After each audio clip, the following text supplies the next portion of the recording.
Today, we are in the age of globalization, a changing world, full of advancements brought by technological inventions and many more in different fields.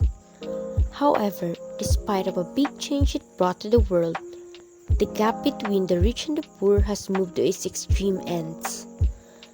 The rich have continued to gain more wealth and grow richer while the poor have remained to be poor.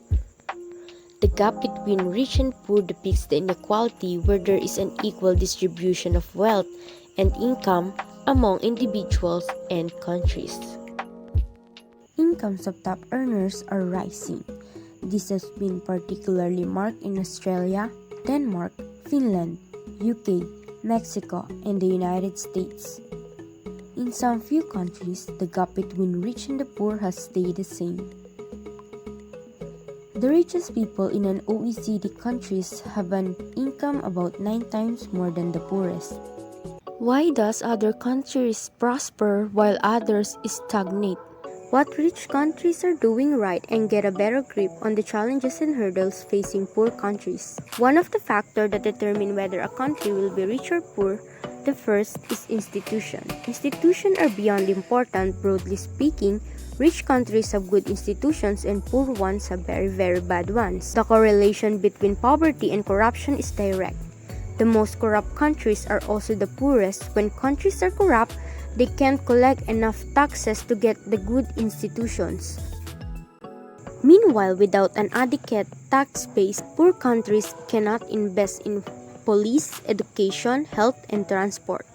Moreover, the main driver behind rising income gaps has been greater inequality in wages and salaries, as the high-skilled have benefited more from technological progress than the low-skilled.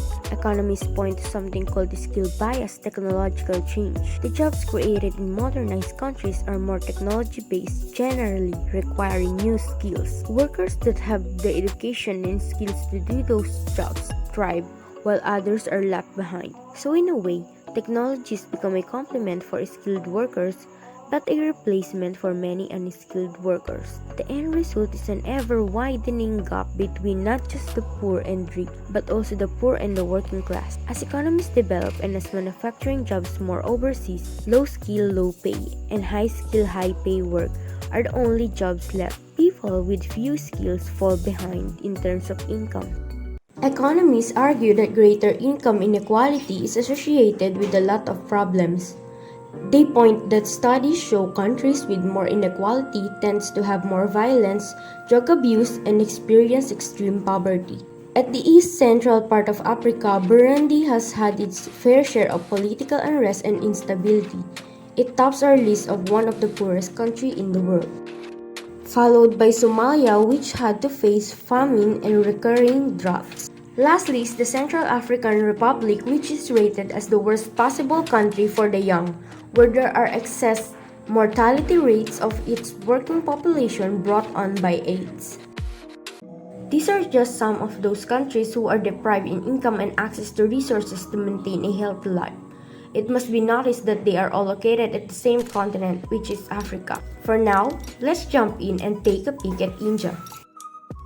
Let's go and explore how were the people of ancient India divided into social classes. The Aryans brought the caste system to ancient India, creating a strict social ladder.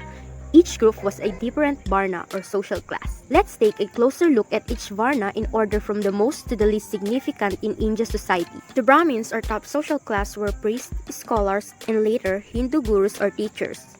Next were the Kshatriyas or the upper middle class who were kings and warriors. The Vishyas or the middle class made up businessmen, traders, and farm owners. The Shudras were servants or unskilled farmers considered inferior to the other castes mentioned above.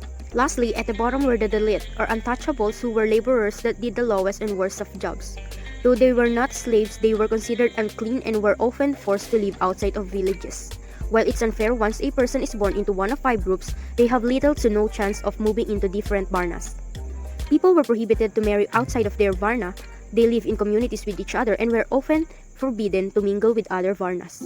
As this video presentation ends, I hope I opened your eyes on the real situation in our world. Despite the advances we have right now, there is darkness that keeps on hiding behind. One day, I hope I would live in a world where people respect each other and is treated equally regardless of who they are. A world which is free of poverty, disease, war, and hunger. A world where inequality is not present. How about you? What kind of a world do you want?